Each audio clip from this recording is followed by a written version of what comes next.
I hope everybody can see this. So my name is Quinn. I'm a mechanical engineer from Dublin. I graduated in IT Tala in 2017 and I moved to Waterford IT to STEAM Research Centre to start a PhD in metal additive manufacturing. In December of this year, I started as an additive manufacturing applications engineer, which is a 3D printing research centre which is attached to STEAM. And it's my job basically to make 3D printing more accessible to people through training and through advice, as well as doing some one-off prototypes. So that's a picture of me there, taken earlier today, in at the machine, preparing the next build.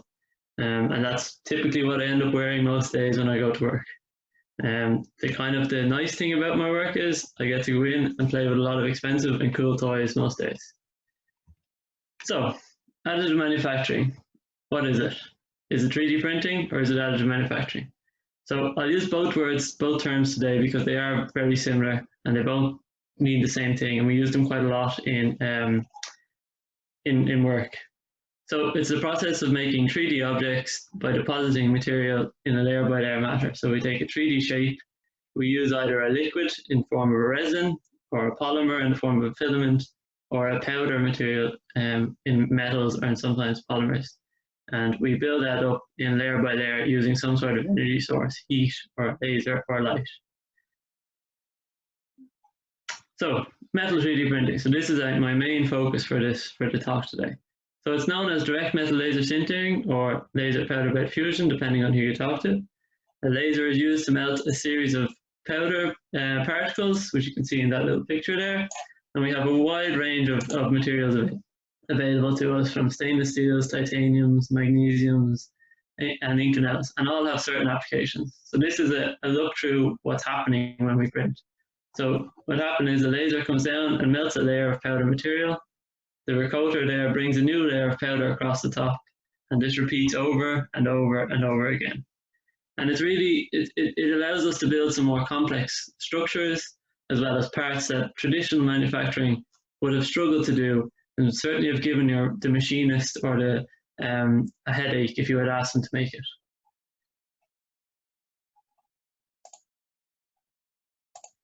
So let's look a little bit closer at what's happening when a laser hits that powder bed. So what we have is a laser which is given a certain amount of power, and our machines in SEAM and in 3D WIT are a 200 watt machine and a 400 watt machine. We apply that then to the bed, and we're trying to melt the layer of powder, which is normally 20 microns thick, to the previous layer.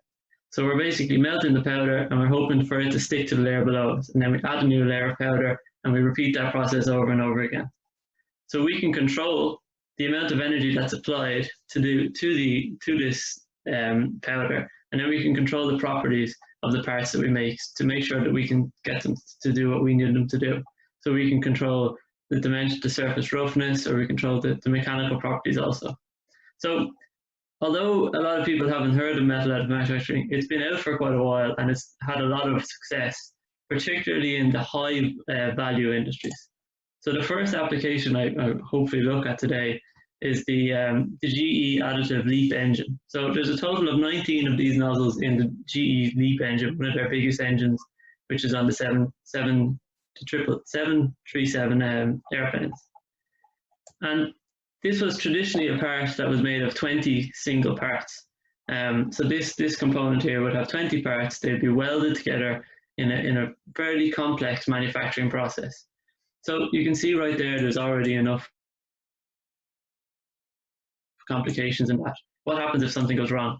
And then each time I do something, I have a failure point that I need to be able to make sure it doesn't happen again. So it means that if we can manufacture in one, we only have one process that can potentially fail, instead of the manufacturing of each of those 20 parts and then the assembly process. So this means that the lifetime of the part should be better. We have less failure points, and when you're sitting in an airplane, you don't want any failure points there. So this is a perfect example of 3D printing at its best. It's using all the benefits that we typically like to see of complexity in our parts, so that we can make sure that we get the most out of the process. Another application, and this is relatively recent, is the Volvo headlamp issue. So they had this plastic holder for their headlamps, which held this LED part in there, and it was melting. And this was just before they were about to launch their new car. So this is a big problem. So they wanted to solve this issue. Injection molding for a new mold for this would have taken weeks, and they didn't have the time. So they approached a company in the UK called Beta Type, and they worked on this design that would allow them to stack the parts and 3D print them. So the headlamp holder became made from metal instead, so much better at moving the heat away, less chance of it melting and causing failure. But also, they could get 384 parts in one go, and each of these parts, they're all stacked between each other, and they can snap off, and they're ready to go straight into the car. So all those cars that they had ready off the production line, all they had to do was they had to replace this large slide part. So this was a quick solution to a problem which was causing a lot of trouble. And it meant that it might not be the most affordable solution, but in the time frame that they had, it was certainly the best solution. So another one then is medical implants. This is really the best place for us to start going with some of the additive manufacturing. So for metals, we can typically implants, there's a range of sizes, and the surgeon, when you go to get an implant done, he picks the most suitable size for you. This will be either, you might be in between two sizes, so it's up to him then which one he picks, which is most suited to your application. So with this now, with 3D printing, is we can produce one-offs. So it becomes affordable to make a customized patient-specific implant. It's still a bit away from that stage, but it is getting there. So you can have an implant that is perfect to your body. That means then you have less risk. It should accept into the body a lot easier, less chance of complications after the surgery, because the bone isn't trying to adjust to the next size up or the next size down implant that wasn't perfect for you. The same implant will be perfect for you. So we have more suitable materials for implants, so we can use different sort of structures in our implants. We can add lattices to help bone ingrowth to grow into it. And we can also, and I'll talk about it a little bit later on in the kind of next stages of additive manufacturing, we can start to use certain internal geometries that mimic our typical bone structure, so our internal bone structure. And that again increases biocompatibility. There's certain materials out there, like titanium is readily used. And if we look, the small part there that you can see in the lower corner, this one here is striker part. So this is manufactured in Cork in Ireland. This has FDA approval, and it's very successful, and it's a good example of a medical implant that has gone through all the different processes to get in that stage. If we look at the skull here, you've got these craniofacial implants. These are made from magnesium, which it's a very biocompatible material, and it works well in that application, and we can use the sort of lattice structures to help us to grow and get the bone to grow back in there, promote bone growth. We can use certain coatings to try and help that as well. And this long one here is a screw for a dental screw, which can go into your gum, and they can put in crowns and caps and stuff like that in there. And again, it's using materials that are more suited to the body instead of using what's typically available out there. So one of the other ones is heat sinks. So these parts here are ones that we had worked on with Trinity College. And it was a student conversation that we had, and it was a competition that they took part in where we had helped them to design this heat sink. And the idea was it had to improve the performance of the standard heat sink. So they looked at this model, and we went for a very complex structure. There was a certain heat load applied to it, and they submitted it, and it was selected among 6 in the world, and it was proven to be better than the standard one with a significant degree. So it was much more suited to the application. And the idea with a heatsink is you're trying to use the mass of the material that you put on top of it to pull away the heat as much as possible. And same with heat exchangers, you have normally a hot fluid and a cold fluid, and you're trying to transfer the heat between the two. And it comes down to how much surface area you can produce. So we can use these kind of internal structures that are relatively complex, and we can promote that sort of transfer of heat across the place. And by using this, then the reason why 3D printing suits this is because you couldn't have machined that in a reasonable manner, and you would certainly have caused the machinist a headache if you went down with a drawing of that part and got him to try and produce it. The same again with heat exchangers. This is typically a very finicky process in manufacturing. You've typically got thin sheets that you have to bend around the place and get into to fit into the right place. With 3D printing, we can print that all in once. A little bit of cleanup afterwards in terms of removing powder and surface finish and stuff like that, and then it's ready to be run. And you can run it for cycles and cycles. And we can use what's called field-driven design to try and promote where we put the most material in the right places so that we get the most out of our parts. So we're not just putting material there because it's easy for us to machine afterwards. So I guess my second last slide here is why do we 3D print? So the main thing we do is we get increased complexity for free. Now I'm being very cautious in saying that because I could end up being inundated with emails after this saying, oh, you can print everything and anything. We're not saying you can print everything and anything. You can get there to the stage where you can print things, but complexity for free has its limitations, but it's certainly a lot further on than machining and post-processing. And I'm not trying to say that we don't need machining. In fact, we need machining even more because we have these really complex structures. We still need to kind of clean them up with the process because at this stage it's not quite on the same finish level as traditional machining methods.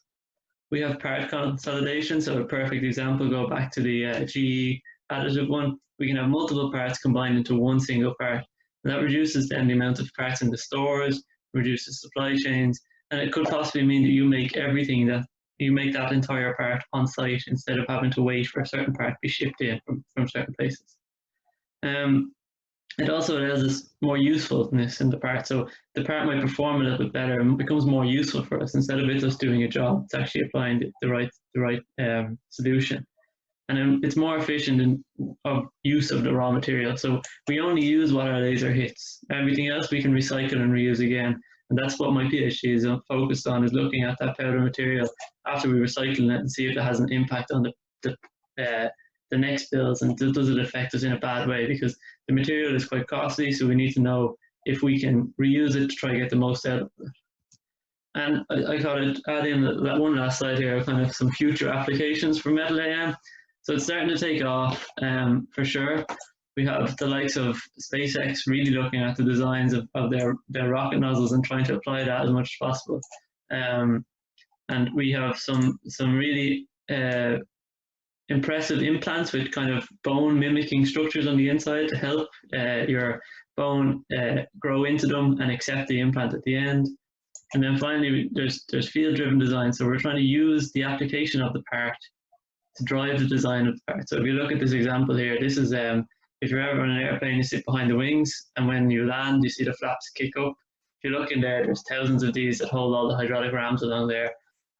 This is how it's traditionally machined, because that's what's suitable. People understand that, and it's easy to make and have a big output. But with 3D printing is we can look at this and we can do a series of analysis and try and take out the material that we don't need, and we can come to something like this. So this is a good example of having added features. We have through holes here to help with cooling. We've reduced the amount of material there, so this becomes lighter. And I have the two parts here with me, and you will have to trust me, but the part that has the material removed is much lighter than the machined one. And when you're flying, and the cost is driven by how heavy the plane is, that they're big things, especially when they're the amount of these that are in each plane. And then finally, there's some good research at the minute coming out on the large scale metal structures, looking at kind of how do we apply this to bigger things. And you might have seen there's some videos out on YouTube of robot arms welding a bridge across a river, and it builds the tracks for itself, and then it makes the bridge, and then people can walk across it. And that's kind of what's coming up next, and what needs to be done next is trying to scale this up. We're great at making small parts at the minute, the likes of implants and some bigger parts, but really we need to be able to scale it up and make it more accessible to other industries. The aerospace and automotive would like to see it bigger so that they can apply it to more of their stuff, but really they want to be able to try and maximize the process, and that's where I suppose my time is mostly focused, is trying to get the most out of the process and trying to translate that through to people through training and research and prototype development. So thank you very much for your time. I hope you enjoyed the presentation.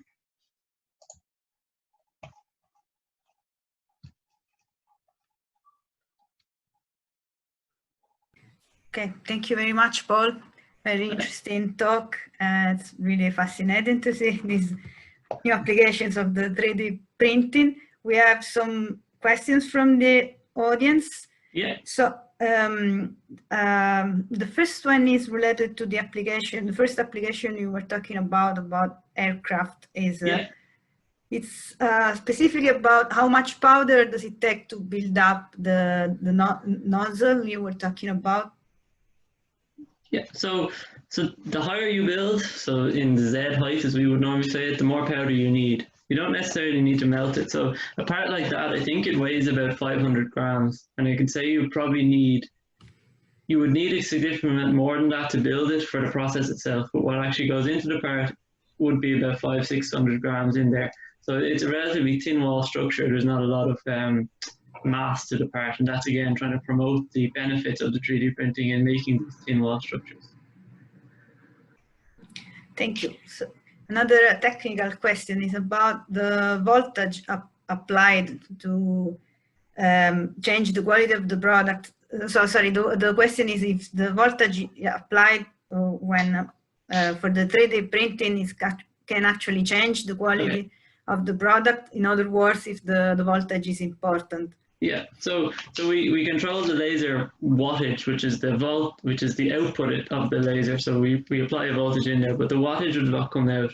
And by increasing or decreasing that, we are able to basically change the shape of the melt pool. So similar to when you're welding and you change the different, you change the voltage applied or the current applied, you change how your weld pool performs, and that's exactly what we're trying to do here. So we can add more power, we can get a deeper penetration into the previous layer, and we can increase how strong that part is in that place. But we also normally there's a trade-off there in the sense that it might not leave the most desirable surface finish, and you have to weigh up those sort of things, and that's kind of really the most important thing when we start messing with parameters, as we call them when we're talking among coffee and stuff like that, is that are we weighing up the right selection of stuff for everything to work in the right manner. And are there specific materials that can be added to increase the melting point? Yes, all of them are. Initially, I suppose it's grown a lot now, so there's a lot known about the likes of stainless steels and titaniums and Inconel, and you can pull research from different people, and also each machine manufacturer will give you a set that they know works very well. But what happens is those set of results that the manufacturer gives you typically work well for one single application. And then it's up to each person that buys the machine to really narrow down what they need to change to get the most out of the parts that they make. So typically we build a series of small cubes, and we do different sorts of tests on them to try and do tensile testing and stuff like that to try and see, are we going towards what we want or are we going away from it? And do we need to be careful in that sense? Now, a couple of questions about the very interesting application we were talking about, the surgical implant. Yeah. So are they actually a reality already? Yes, so Stryker in Cork manufacture, I think they have about 60 machines on site, metal machines manufacturing implants, which are all FDA approved. So there's spinal implants, and they have some screws. And they are very active among the research community in trying to push more and more 3D printing applied to themselves. So they want to try and move their manufacturing process where it's suitable towards the additive manufacturing area. So it is very much a reality at this stage, and there's a considerable amount of people out there that have implants that are 3D printed. Thank you. So actually you anticipated the question if this technique is used in Irish hospitals. Another question related to the topic is if there are any adverse reactions to these implants in patients, like immune reactions, for instance. So titanium, the material that's most commonly used, or cobalt chromium, which are what normal implants are made from. These have been proven as a track record that there's no reaction to them. Some patients will, of course, everybody's different, and that's the problem with medical science and stuff like that, is you have to balance up what's the majority going to be suited for, and how do I make sure that one person that may have a bad experience with it is able to manage it. So we're looking as well at other materials at the moment where we're trying to find, can we make it more integratable to the body? So titanium works very well, but you can have certain problems with certain implants. But can we find a material that is more, or the body will absorb a little bit better and be able to almost become one? So you don't have two faces of a bone and then an implant. You have a more, I suppose, integrated approach towards the implant. Thank you. Now, a couple of questions related to the time we are living, of course, about COVID-19. Yeah. And is this the technique you described used to make some sort of personal protection equipment, or even for intubators? So we talk about direct metal laser sintering, which is kind of a sister process to selective laser sintering, and that uses polymer powders typically. And the polymer powders are what people were using in, I think it was in Italy, initially to make the adapters for the ventilators to increase the capacity a ventilator could use. So it certainly has an application. We printed a series of face shields for local nursing homes and ambulances in 3D WIT, and we distributed them around the place. And even very simple things, we're back in work now, doing, limited as much as possible, and everybody has one of these. It's a little door opener, so people don't have to touch the handles of the doors.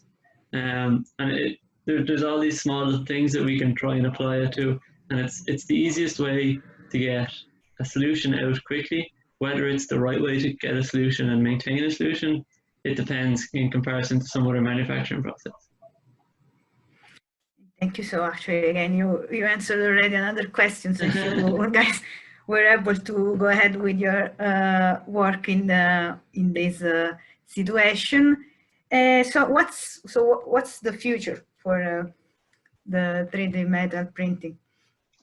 Definitely for metal printing, it's trying to increase the scale of it. So right now, it's the machines. Typically, we have a volume that's stuck at about 250 mil by 250 mil by 300 millimeters cube.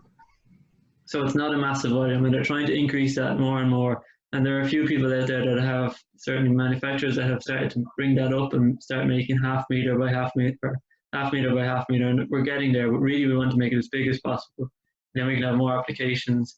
You look at people might have seen the videos of the 3D printed houses, and they use the concrete arms. We'd like to get to a scale where we could produce maybe something that big, but something the size of, say, a bed, a large part that could be used in a turbine or an engine or something like that. Cool. Thank you very much, Paul, for replying to all these questions. And so thank you, Sheila. I'll give the word to you.